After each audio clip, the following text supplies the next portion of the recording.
Good morning student. Class 10th की 9th poem हमारी संगतकार, जिनके लेखक हैं मंगरेश डबराल जी। आज इसके चारों पैराग्राफ की इसकी व्याख्या और अभ्यास के क्वेश्चन आंसर कर चुके हैं। आज हम परीक्षा उपयोगी क्वेश्चन आंसर करते हैं। फर्स्ट क्वेश्चन है हमारा, भारतीय इतिहास की परिप्रेक्ष्य में संगतकार का महत्व प्रतिपादित कीजिए। कि भारतीय इतिहास क्या है, सदा से ही एक विशिष्ट योगदान रहा है कि जो बड़े बड़े राजा महाराजा होते हैं वे अपने युग के सैनिकों की सहायता से युद्ध लड़े जाते हैं। हार जीत से कोई गुलाम बन जाता है तो कोई सम्राट बन जाता है। तो राजा महाराजा जो युद्ध थे ये क्या थे, अपने युग के सैनिकों से सहायता से युद्ध लड़े गए थे। हार जीत तो आपस में ऐसे ही होती रहती है, तो कोई सम्राट बन जाता है। सैनिकों को इतिहास में कोई जानता तक नहीं था, पर राजस्थान में बहुत से परिवर्तन का आधार तो वही बनते हैं। हर वसूल करने वाले अपने नाम, पता, ज्ञात, शासक, उच्चाधिकारी आदि के नाम पर अपना ऊंचा स्थान उठाते हैं और उसे गिरा देते हैं। राजतंत्र का मुखिया स्वयं तो बहुत से काम करता है, परंतु वह काम तो क्या है, संगतकार ही करते हैं।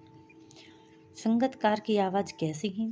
संगतकार की आवाज़ सुंदर, मधुर, परंतु उसकी आवाज़ में कंपनता सी होती है, क्योंकि वह उसकी मुख्य गायक की आवाज़ से उसकी आवाज़ बहुत ही कमज़ोर है, कंपनशील है। आत्मविश्वास में उसे कमी के कारण ऐसा होता है। किसमें? संगतकार। क्योंकि संगतकार में क्या है, आत्मविश्वास की कमी है, वह घबराता है, इसलिए उसकी आवाज़ में कंपनता उत्पन्न दिखाई देती है। वैपनिक गुंज मिलाता आया है प्राचीन काल से, पंक्ति का आशय स्पष्ट कीजिए। मुख्य गायक के स्वर में संगतकार ने अपने स्वर का सहयोग क्या है, प्राचीन काल से देता आ रहा है। जो मुख्य गायक हैं के स्वर में संगतकार अपने स्वरों को प्राचीन काल से ही देता आया है।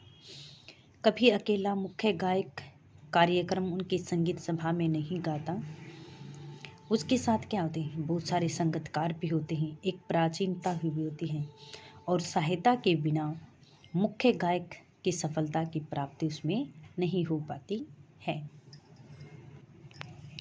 मुख्य गायक जब अंतरे की जटिन तान के जंगल में खो जाता है तो संगतकार क्या करता है? गीत गाते गाते मुख्य गायक जब अंतरे की जटिन तानों के जंगल में खो जाता है तो उसकी आवाज़ में सरकम बंद नहीं पाती है, उसके स्वर उसका साथ नहीं देते हैं, बल्कि उसकी लड़खड़ाती हुई आवाज़ भी संगतकारता के स्थायी को भूल कर संभाले रखती है, और सुनने वालों की उसमें किसी प्रकार की कोई गलती नहीं होती, उसका कोई आभास नहीं होता है। यानी कि वह इस प्रकार से अपने जब संगीत के स्वरों को मुख्य गायक गा रहा होता है तो ऐसा प्रतीत होता है मानो उसे साक्षात्कार भगवान की प्राप्ति हो गई, वो उसमें इतना अधिक लीन हो जाता है। तार सप्तक किसे कहते हैं? शास्त्रीय रागों को आवाज़ के अलग अलग स्वरों में गाया जाता है। संगीत के जो 7 स्वर होते हैं, यानी कि इन स्वरों को 3 तरह से भी बांटा जा सकता है। निम्न स्तर, तार सप्तक, सबसे ऊंचे स्तर पर गाना गाते, निम्न, मध्यम और बीच। ठीक है। जो तार सप्तक जो होता है वह सबसे ऊपर होता है, और मुख्य गायक जब गाते गाते तार सप्तक में गाने लगता है तो उसमें उसका कई बार उसकी आवाज़ भी उसका साथ छोड़ देती है, उसका उत्साह भी उसका साथ छोड़ देता है, एक निपुणता से उसमें बिखरने लगती है। संगतकार मुख्य गायक को क्या एहसास कराना चाहता है? मुख्य गायक की आवाज़ जब संगतकार की आवाज़ से आपस में गाते हुए बिखरने लगती है, जब मुख्य गायक अपनी ऊंची आवाज़ में गा रहा होता है तो उस समय उसकी आवाज़, उसका गला सा बैठ जाता है, उसका उत्साह कम हो जाता है, धीमा पड़ जाता है उसकी आवाज़ भी।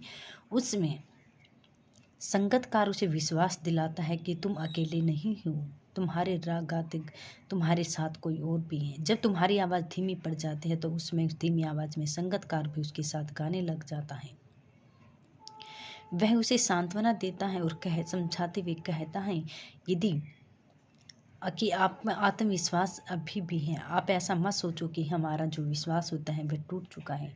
आपका राग पहले भी गाया जा चुका था, ऐसे दोबारा से आप फिर भी गा सकते हो। यानी कि बार बार उसे समझाने का एहसास दिला रहा है। संगतकार के माध्यम से कवि किन लोगों की ओर ध्यान आकर्षित करता है? संगतकार के माध्यम से कवि क्या करता है? हर अक्षेत्र सहयोगी की भूमिका निभाने वालों की ओर ध्यान दिया गया है। उनके महत्व का प्रतिपादन भी किया गया है। मुख्य गायक की सफलता में संगतकार का महत्वपूर्ण स्थान है। यदि वह न होते तो मुख्य गायक गीत गाते सती वनों में तीनों सुलझ कर रह जाते। उनकी आवाज़ें संगतकार में उसके आत्मविश्वास को बनाए रखने के लिए ही रह जाती।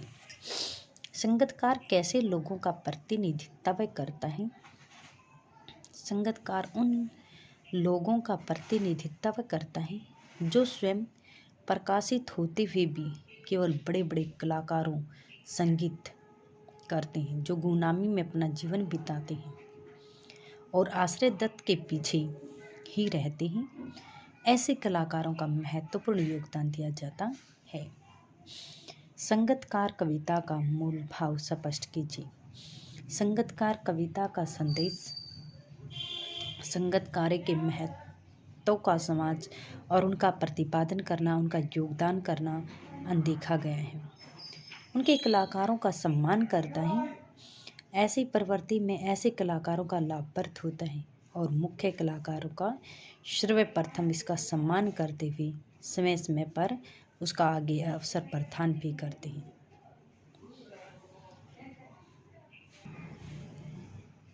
संगतकार कौन सी रचना है? संगतकार क्या है? कविता है, कोई उपन्यास नहीं है, कोई नाटक नहीं है, कोई निबंध नहीं है। संगतकार कविता में स्वामी अटेक को छोड़कर गीत के चरण को क्या कहा जाता है? अंतरा। अंतरे की जटिल तानों के जंगल में जब वह खो जाता है। चट्टान जैसे भारी में कौन सा अलंकार है? उपमा। तुलना कर रखी है, पत्थर के समान है। उसके मुख्य गायक की आवाज़। जटिल तानों के जंगल में कौन सा अलंकार है? रूपक। जैसे उसे याद दिलाता हो उसका बचपन में कौन सा अलंकार है? उत्प्रेक्षा अलंकार है। संगतकार कविता में कौन सा काव्य रस है? शांत काव्य रस है। सप्तक से क्या अभिप्राय है? संगीत के साथ स्वरों को निवारण करना। कमजोर और कांपती हुई आवाज़ किसकी है? संगतकार की थी। जब वह मुख्य गायक के साथ गा रहा था तो उसमें उसकी आवाज़ कांपती हुई थी। अनहद से क्या तात्पर्य है? अपार मस्ती, यानी कि भगवान की ऐसा प्रतीत होता मानो वह जब वह अपने संगीत के स्वरों को मुख्य गायक गाता था तो भगवान की प्राप्ति में लीन हो जाता, अपनी मस्ती में झूम जाता है। मुख्य गायक को अकेलेपन का एहसास कौन कराता है? अकेलेपन का एहसास कौन कराता है? संगतकार। संगतकार कविता में छंद कौन सा है? मुक्तक। स्थाई किसे संगतकार कविता में स्थाई किसे कहा गया है? गीत की मुख्य टेक को स्थाई कहा गया है। संगतकार मुख्य गायक को क्या याद दिलाता है? उसके बचपन याद दिलाता है, जब उसने बचपन में उंगलियां पकड़कर चलना सीखा था। नौसिखिया किसे कहा जाता है? जिसने अभी सीखना ही प्रारंभ किया हो।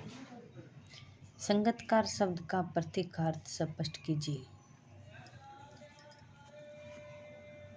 सहयोगी। सरगम का क्या अर्थ है? सरगम का अर्थ क्या है? स्वर शब्द। मुख्य गायक के भारी स्वर का उपमान क्या है? चट्टान। संगतकार के धीमे स्वर में क्या निहित रहती है? प्रेरणा। प्रेरणा उसमें निहित रहती है। ये 31 हमारे ऑप्शन टाइप क्वेश्चन आंसर थे। अभ्यास के हमारे 4 क्वेश्चन थे, ये भी हम कर चुके हैं। व्याख्याएं